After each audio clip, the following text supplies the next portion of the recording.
Baik, Masya Allah. Assalamualaikum warahmatullahi wabarakatuh.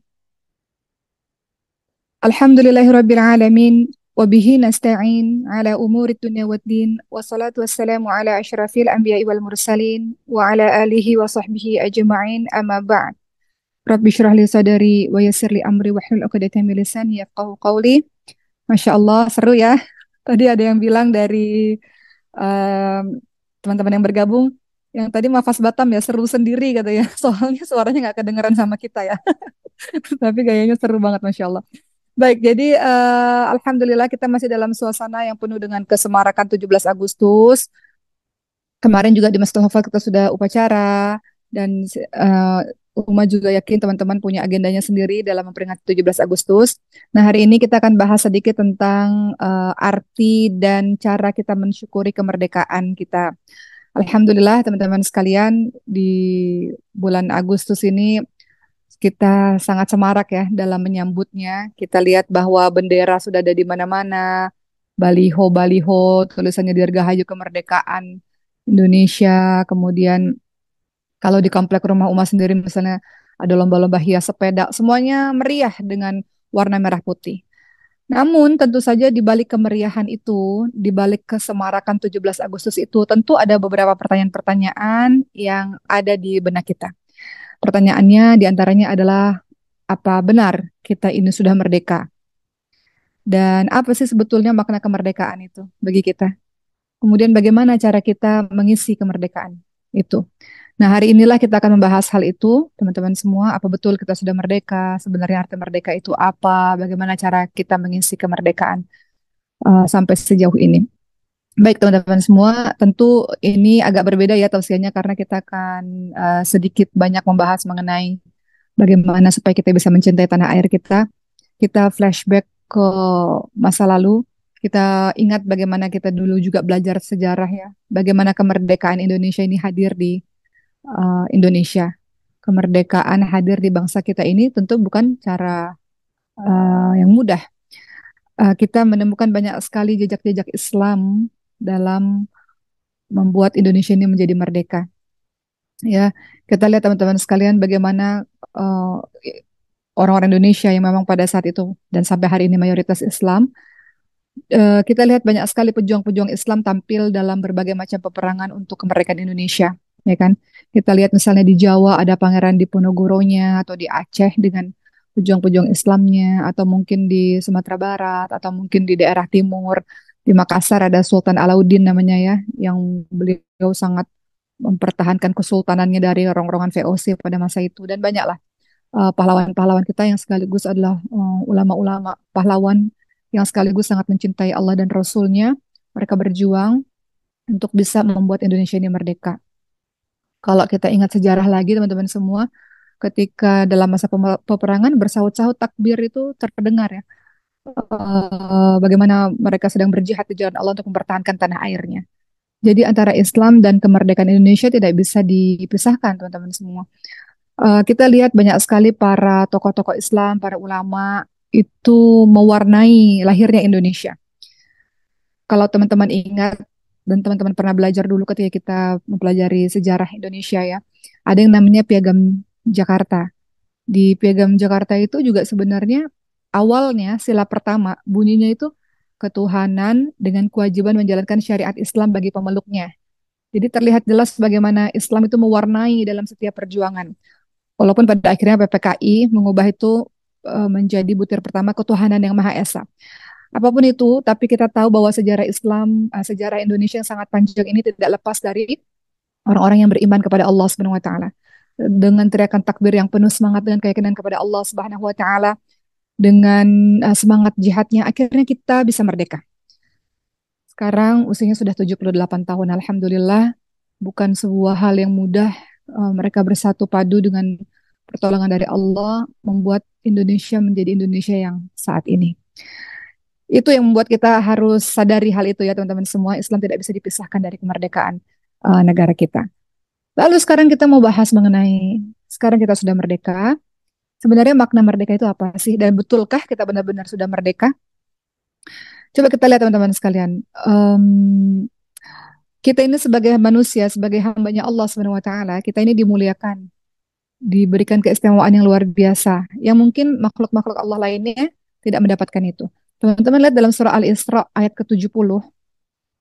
Dalam surah Al-Isra ayat 70 Allah Subhanahu wa taala berfirman, A'udzu billahi minasyaitonir rajim. Walaqad karamna bani Adam wa hamalnahum fil barri wal bahri wa razaqnahum minat thayyibat wa faddalnahum ala katsirin mimman khalaqna tafdila. Dalam surah Al-Isra ayat ke-70, Allah Subhanahu wa taala menginformasikan betapa manusia ini dimuliakan. Makhluk yang bernama manusia, kita ini mulia dibanding dengan ciptaan Allah lainnya.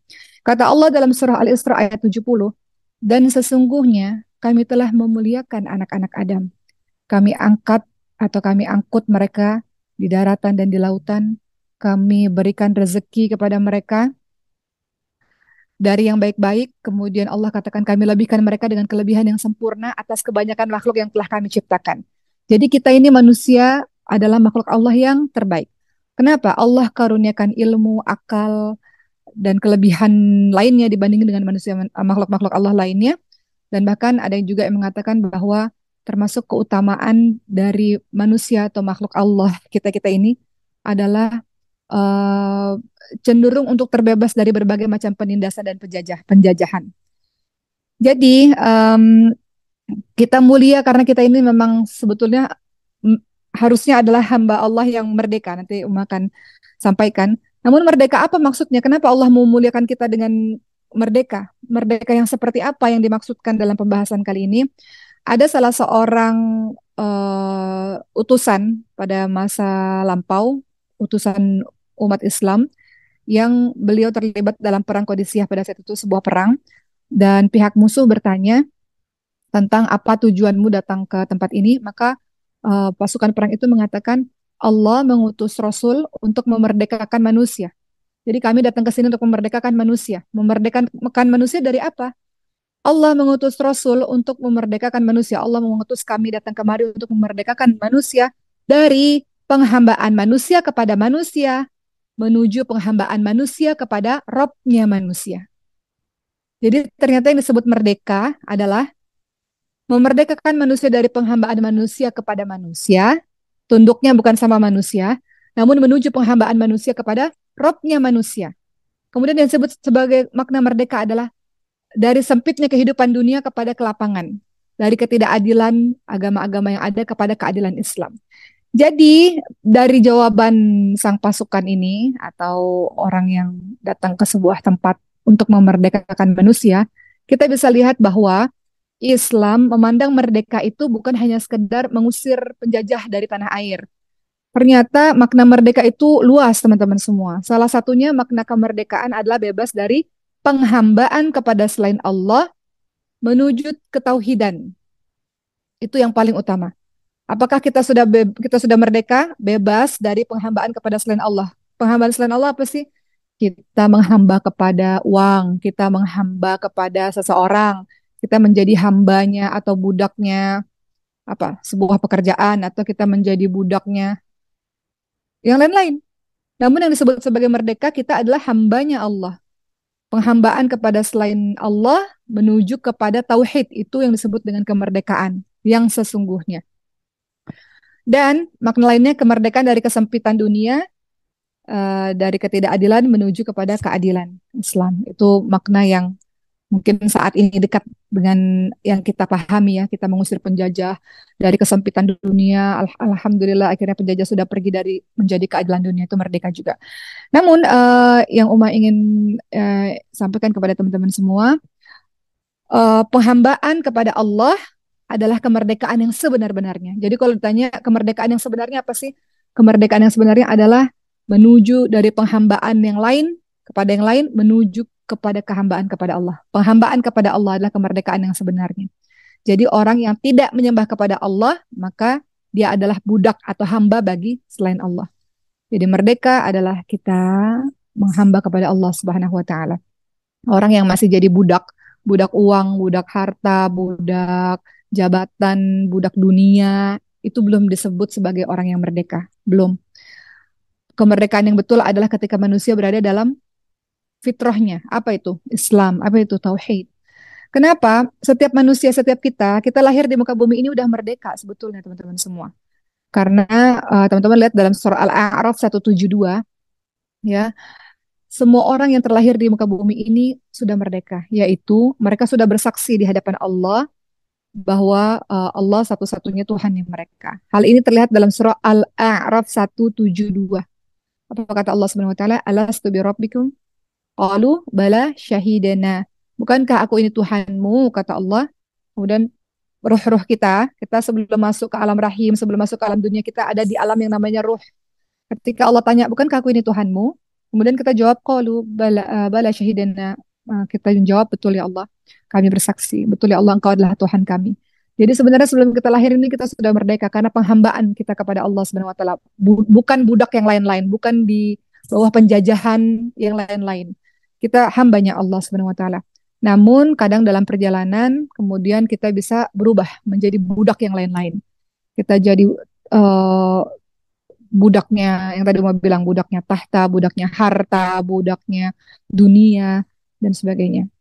Apa kata Rasulullah dalam hadis surat Muslim? Setiap anak terlahir dalam keadaan fitrah, tunduk kepada Allah. Selanjutnya nanti orang tuanya lah yang menjadikan dia yang lain-lain, Yahudi, Nasrani ataupun Majusi. Jadi secara singkat, setiap Muslim harus memaknai bahwa kemerdekaan yang sebenarnya, mudah-mudahan suara Oma jelas ya, kemerdekaan yang sebenarnya adalah pembebasan dari segala bentuk kesyirikan yang dapat membuat kita menyimpang dari fitrah kita. Apa fitrah kita? Fitrah kita tadi dalam surah Al-A'raf 172. Ketika Allah tanya, bukankah aku ini Tuhanmu? Dan semua ruh kita bersaksi, betul ya Allah, kami bersaksi. Tapi ketika kita lahir ke dunia ini, dengan lingkungan, dengan orang-orang sekitar, dengan pengasuhan dan lain-lain, membuat kita nggak sesuai dengan fitrah kita. Karena fitrahnya kita adalah tunduk patuh, fitrahnya kita adalah menghamba kepada Allah. Asal muasal kita itu menghamba kepada Allah sesuai dengan perkataan ruhnya kita. Tapi lewat perjalanannya kita di muka bumi ini, kadang-kadang dia suka belok-belok gitu. Jadi kalau ditanya apakah kita sudah merdeka, kita yang tahu jawabannya. Kalau merdeka dalam artian mengusir penjajah, ya mungkin kalau merdeka hanya artinya seperti itu mungkin sudah. Tapi kalau apakah merdeka yang sebenarnya sudah betul-betul terlepas dari uh, peng, peng- apa ya, budaknya dunia dan lain-lain, itu baru yang disebut sebagai kemerdekaan yang hakiki, kemerdekaan yang sebenar-benarnya. Jadi jangan kita memahami kemerdekaan secara sempit, teman-teman semua. Um, Kemerdekaan itu tidak tertindas dengan apapun, itu bisa berarti sangat luas. Karena ada di antara kita yang masih tertindas dengan banyak hal urusan dunia-dunia ini kan. Ada orang yang belum merdeka karena hidupnya masih terus bergantung dengan uang, tahta, atau kecintaan kepada dunia. Dia budaknya dunia, dia budaknya harta, dia budaknya tahta. Belum merdeka dia sebetulnya. Merdeka yang sejati adalah penghambaan yang penuh kepada Allah Subhanahu wa taala. Baik, sekarang setelah kita tadi memahami, oke, di masa lalu kita mengalami penjajahan yang luar biasa, namun umat Islam bersatu padu karena memang mayoritas ya. Tentu ada yang lain-lain juga, namun kita mengetahui bahwa Islam ini adalah agama yang mayoritas bersatu padu sehingga warna Islam itu terlihat dalam setiap eh, corak di negara kita ini. Kemudian yang kedua, kita sudah tahu makna kemerdekaan yang sebenarnya. Yang ketiga, saya mau bahas tentang bentuk penjajahan. Ada berbagai macam bentuk penjajahan sebetulnya. Pertama, penjajahan apa sih? Penjajahan bukan hanya sekedar Jepang menjajah Indonesia atau bukan hanya sekedar Belanda menjajah Indonesia, tapi penjajahan itu bentuknya banyak. Bentuk penjajahan yang pertama adalah penjajahan iblis kepada manusia. Itu bentuk penjajahan yang pertama. Seperti yang kita ketahui, kita nggak akan pernah lepas dari yang namanya iblis dan bala tentaranya, para syaitan. Para syaitan dan iblis senantiasa berusaha untuk menjadikan kita sebagai budaknya, menjadikan kita sebagai orang yang ditindas olehnya, istilahnya ya. Dan iblis dan syaitan berupaya untuk terus menyesatkan manusia, terus-menerus. Sebagaimana iblis menyebutkan dalam surah Al-A'raf ayat 17. Apa kata iblis ketika diusir oleh Allah dari surga karena tidak mau bersujud kepada Adam alaihissalam? Kata iblis, karena engkau telah menghukum saya. Oke, oke. Apa kata iblis? Sebentar ya. Kata iblis teman-teman sekalian, karena engkau telah menghukum saya tersesat ya Allah. Karena iblis sangat sombong, tidak mau bersujud di kaki Adam alaihissalam. Kita nggak perlu panjang cerita ini karena teman-teman sudah tahu ceritanya bagaimana iblis dahulu adalah malaikat yang taat kepada Allah, tinggal di surga. Namun karena kesombongan yang sangat luar biasa membuat dia terusir dari surganya Allah. Makanya hati-hati dengan yang namanya sombong, karena kesombongan merasa lebih baik, itulah yang menyebabkan dosa pertama terjadi di surga maupun di dunia, yaitu yaitu iblis yang tadinya malaikat yang taat, itu diusir dari surga karena sombong. Kemudian dosa pertama kali di muka bumi ini dosa pembunuhan Qabil kepada saudaranya Habil itu juga karena sombong, merasa diri lebih hebat atau lebih baik. Kita kembali teman-teman semua, penjajahan yang mungkin kita tidak sadari. Yang pertama itu justru penjajahan iblis dan syaitan bala tentaranya itu kepada manusia. Surah Al-A'raf ayat 17 ketika iblis mengatakan, "Engkau telah menghukum saya ya Allah, engkau telah menghukum saya tersesat. Saya berjanji akan benar-benar menghalangi hamba-hambamu ini dari jalan yang lurus." Itu janjinya iblis. Apa yang dikatakan oleh iblis? "Tsumma la'atiyannahum min baini aydihim wa min khalfihim wa an aymanihim wa an syama'ilihim." Apa kata iblis ini? Aku berjanji ya Allah akan menghalangi jalannya para manusia ini dari jalan yang lurus. Kemudian kata iblis, kemudian saya akan mendatangi mereka dari muka mereka, dari depan mereka. Saya datangi mereka dari belakang mereka. Saya datangi mereka dari kanan mereka. Saya akan datangi mereka dari kiri mereka. Dan ayat tersebut dilanjutkan, dan engkau ya Allah tidak akan mendapati kebanyakan dari mereka yang taat kepadamu ya Allah. Jadi cara kerja setan macam-macam ya teman-teman, dari semua hal. Bahkan diceritakan ada satu ulama yang sangat soleh sepanjang hidupnya, di detik-detik terakhir wafatnya, syaitan menggodanya. Ya. Syaitan menggodanya untuk dia ragu apakah surga dan neraka itu ada, apakah Allah itu ada. Di detik-detik wafatnya membuat setan itu berbisik-bisik supaya orang ini ragu terhadap kehidupan berikutnya. Ya, jadi cara kerja syaitan itu dahsyat luar biasa ya. Teman-teman lihat juga dalam surah Fatir ayat ke-6. Apa yang disebutkan oleh surah Al-Fatir ayat 6, sesungguhnya syaitan itu adalah musuh bagimu. Maka anggaplah dia musuhmu. Karena sesungguhnya syaitan itu hanya mengajak golongannya supaya mereka menjadi penghuni neraka yang menyala-nyala.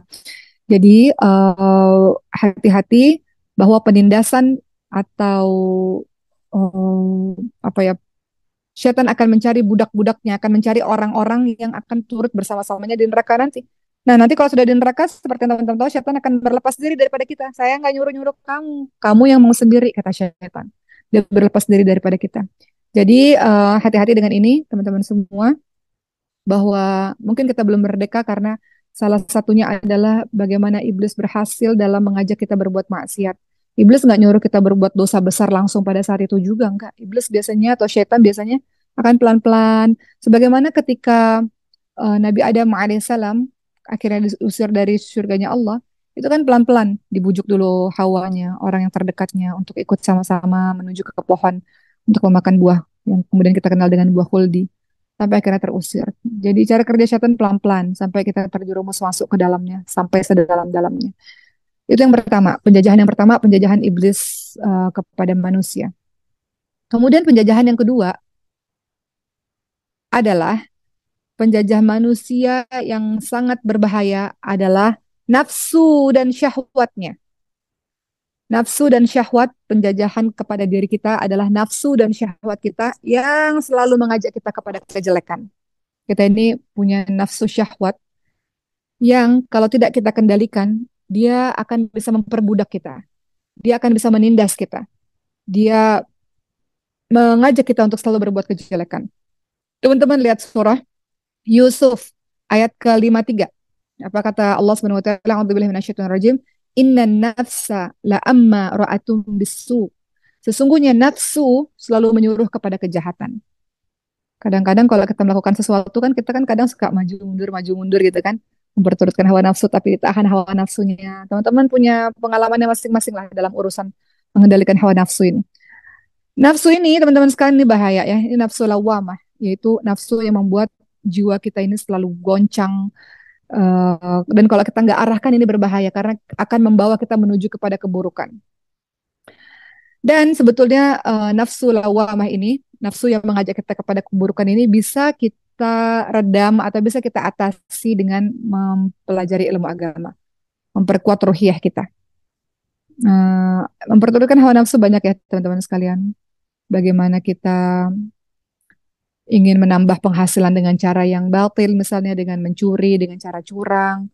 Bagaimana kita berhubungan dengan lawan jenis yang tidak terkontrol misalnya. Itu semuanya hawa nafsu. Nafsu lawamah yang mengajak kita kepada keburukan. Jadi hati-hati bagi orang-orang yang memperturutkan hawa nafsunya. Ada satu kisah, namanya kalau tidak salah Abdurrahman. Beliau ini adalah seorang penghafal Quran di zaman dulu dan bersama dengan para pasukan Islam ingin menyerang Romawi. Namun apa yang terjadi teman-teman semua ketika sampai di satu tempat ia bertemu dengan seorang wanita dan dia jatuh cinta kepada wanita tersebut. Sehingga dia melupakan tujuan utamanya untuk datang ke tempat itu untuk berperang di jalan Allah Subhanahu wa taala. Abdurrahman ini adalah seorang penghafal Al-Quran. Teman-temannya senantiasa mengingatkan Abdurrahman untuk tidak memperturutkan hawa nafsunya untuk menjalin hubungan sangat dekat dengan wanita tersebut. Namun Abdurrahman tak kuasa menahan cintanya. Singkatnya, ia akhirnya bersama dengan perempuan tersebut dan meninggalkan pasukan Muslim lainnya.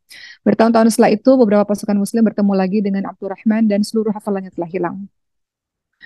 Dan dia menjadi budak atau menjadi orang yang hamba sang kekasihnya. Cintanya membuat dia menjadi orang yang menjadi hamba bagi sang kekasihnya, gitu. Dan banyaklah cerita-cerita lainnya ya teman-teman semua. Bagaimana ternyata penjajahan itu datang dalam berbagai macam bentuk. Salah satunya adalah uh, penjajahan yang bentuknya nafsu dan syahwat. Yang ketiga, apalagi penjajahan yang ada? Yang ketiga itu adalah penjajahan dalam bentuk dunia, cinta dunia, budaknya dunia.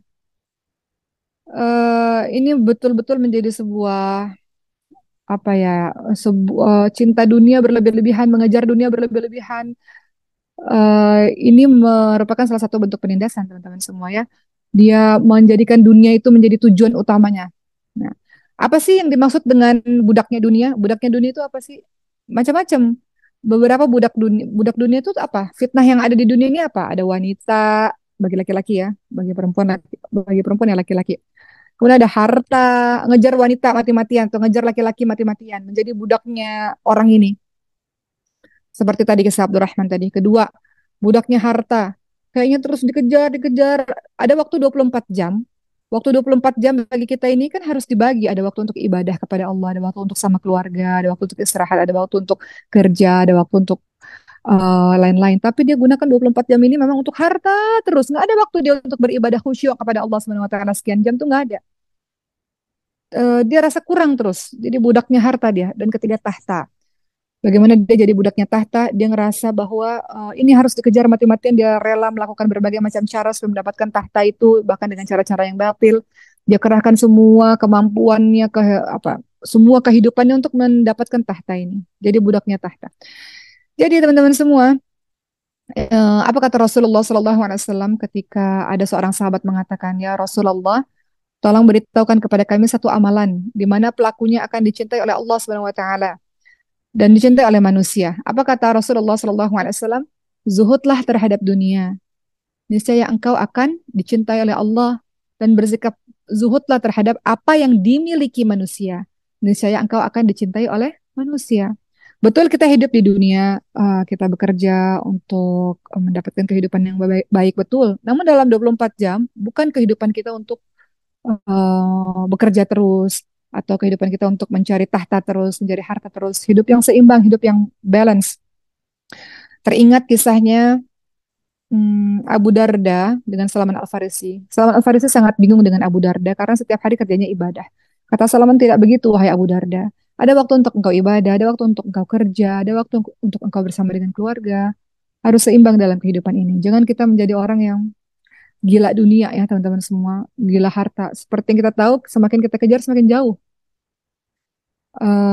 Tapi kalau akhirat engkau kejar, artinya mengawali setiap aktivitas kita dengan niat ibadah kepada Allah Subhanahu Wa Taala, dia akan datang insya Allah. Keempat, penjajahan apa yang bentuk penjajahan apa lagi yang harus kita tahu? Ternyata penjajahan dalam bentuk perang pemikiran. Ini model penjajahan yang bahaya, teman-teman semua, karena dia sangat halus melalui media-media. Contoh, kita ini umat Islam ya, teman-teman semua. Umat Islam tuh punya karakter tersendiri, punya sifat-sifat tersendiri. Tapi media-media yang kita tonton sehari-hari, yang sebenarnya berisi larangan-larangan Allah, karena sering kita lihat, maka kita menganggap itu perbuatan yang normal. Misalnya, dengan internet, dengan sosial media, apa contohnya ya, misalnya dengan berbagai macam yang kita dengar, kita lihat, sebenarnya itu tidak ada dalam ajaran Islam, atau itu perbuatan yang tidak boleh di dalam agama Islam. Namun karena itu sudah kita lihat berhari-hari, bertahun-tahun, kita akhirnya menganggap itu sebuah sebuah hal yang normal dan sebuah hal yang biasa. Nah, itu hati-hati. Itu membuat akhirnya kita jadi penjajahan dalam bentuk perang pemikiran. Yang maknanya adalah kita menormalkan sesuatu yang salah. Bahkan kita menganggap, bahkan sebagian orang mendukung sesuatu yang salah dalam ajaran agama kita. Banyak contohnya ya teman-teman semua. Misalnya tayangan-tayangan yang em, jauh dari nilai-nilai Islam. Bahkan kadang-kadang nilai-nilai Islam ini menjadi asing. Kadang-kadang kita akan dianggap sebagai orang yang ketinggalan zaman atau orang yang terlalu konvensional, terlalu masa lampau gitu ya. Padahal kita berusaha, memang Islam itu datang dengan yang asing dan akan kembali dengan sesuatu yang asing. Namun kita sebagai orang Indonesia yang mayoritas Muslim, seharusnya masih punya karakter-karakter Muslim itu. Gini contoh sederhananya teman-teman sekalian. Kalau kita lihat di sosial media, ada public figure atau siapapun yang kemudian sholat, kita rasa, Masya Allah, sesuatu yang kita, Alhamdulillah itu bagus. Namun itu sesuatu yang wajib, yang harusnya semua orang Islam melakukannya, gitu. Jadi bukan sesuatu yang kita amaze karena sesuatu yang wajib, gitu. Alhamdulillah dia sholat misalnya, tapi eh, kenapa saking banyakkah orang-orang yang tidak sholat sampai kita apa ya, kita menganggap itu sesuatu yang luar biasa sholat lima waktu. Cuma maksudnya di tengah-tengah gempuran berbagai macam video-video dan foto-foto dan sebagainya ini membuat kita ngerasa bahwa sesuatu yang harusnya wajib menjadi sesuatu yang sangat luar biasa gitu. Dan sebaliknya sesuatu yang kita anggap, misalnya ya dalam agama Islam kita tahu bahwa umat Islam ini perempuan-perempuannya dalam surah Al-Ahzab 59, Allah berfirman yudinina alaihina min jalabibihinna dzalika adana yafrana fala yudain, suruh menutup aurat.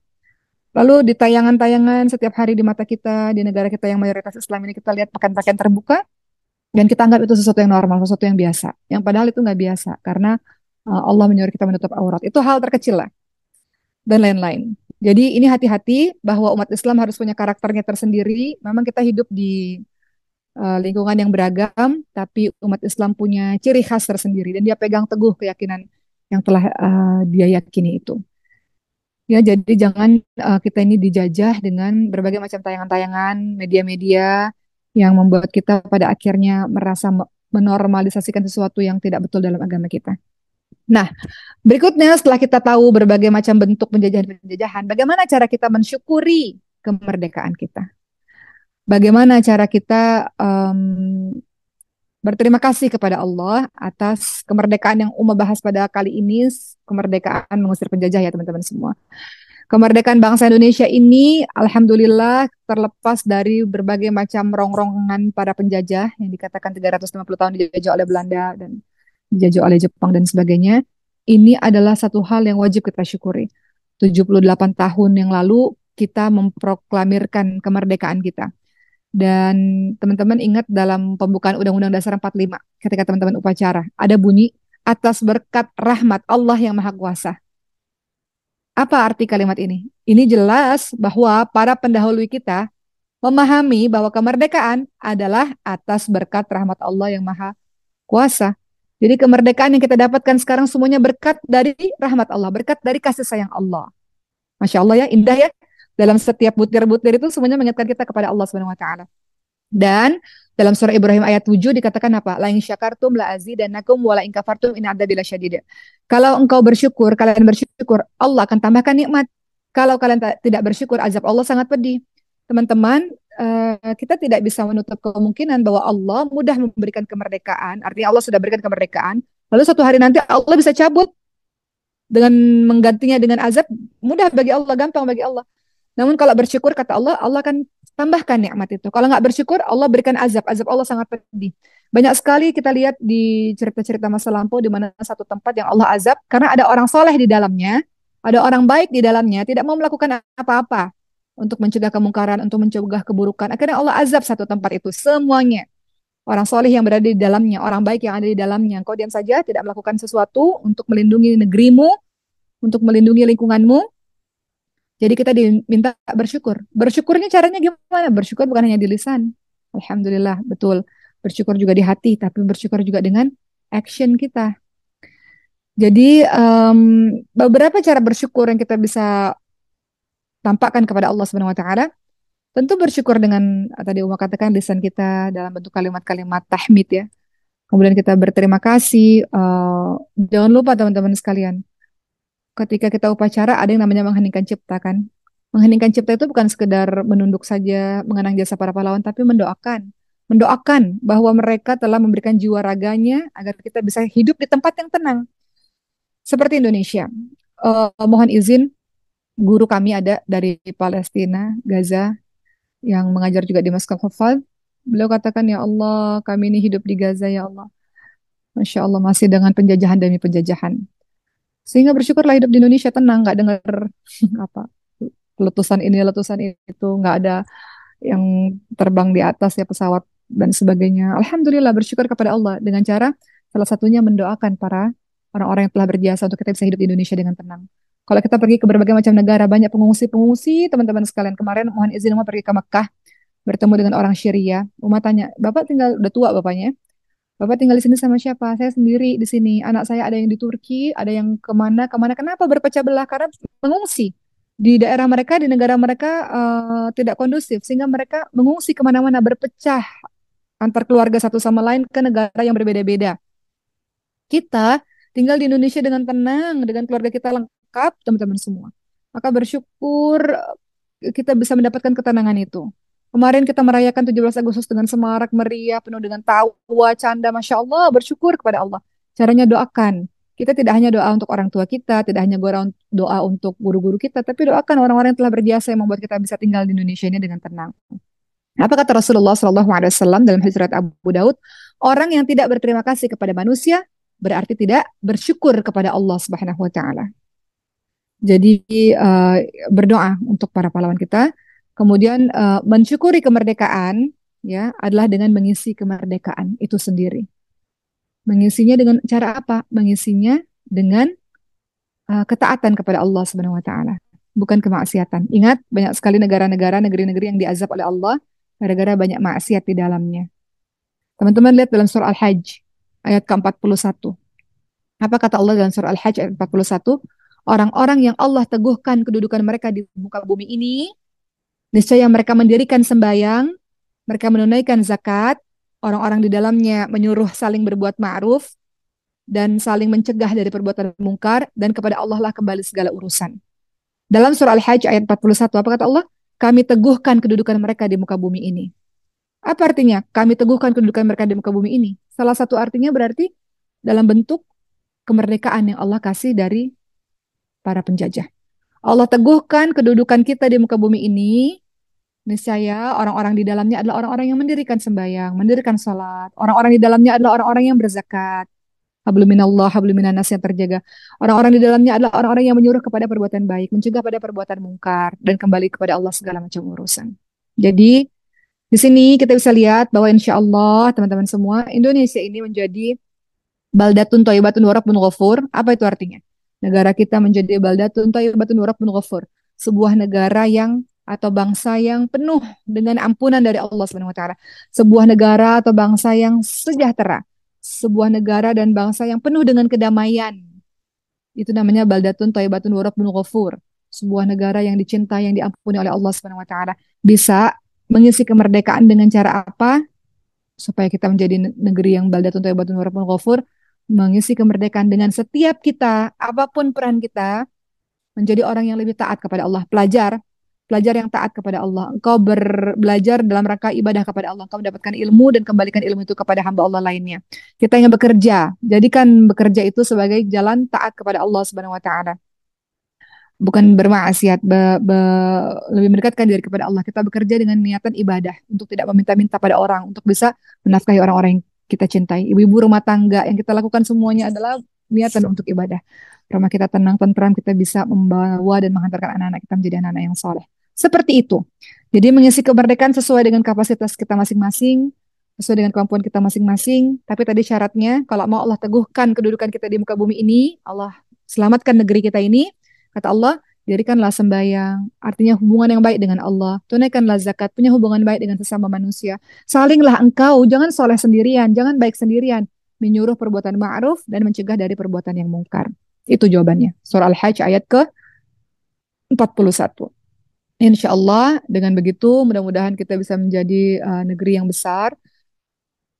Kita support orang-orang yang telah mengharumkan nama bangsa ini atau support orang-orang yang berbuat kebaikan sebagaimana Allah katakan wa ta'awanu 'alal birri wat taqwa wa la ta'awanu 'alal ismi wal 'udwan. Tolong menolong dalam kebaikan dan takwa.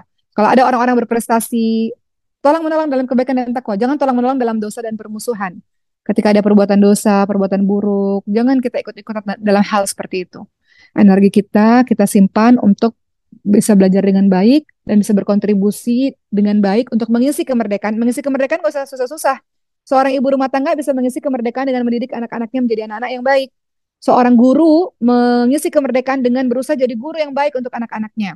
Murid bisa mengisi kemerdekaan dengan belajar yang sungguh-sungguh.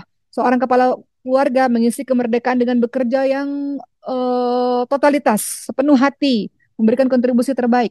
Jadi semua dari kita bisa mengisi kemerdekaan sesuai dengan kapasitas kita masing-masing dan hati-hati dengan berbagai macam jenis penjajahan dari para syaitan, dari hawa nafsu, dari perang pemikiran, kemudian yang lain-lain. Mudah-mudahan Allah SWT membuat kita benar-benar menjadi orang yang merdeka, merdeka secara hakiki ya teman-teman semua. Dan menjadi hamba Allah yang sejati, yaitu apa? Menjadi hamba Allah yang menunaikan hak Allah.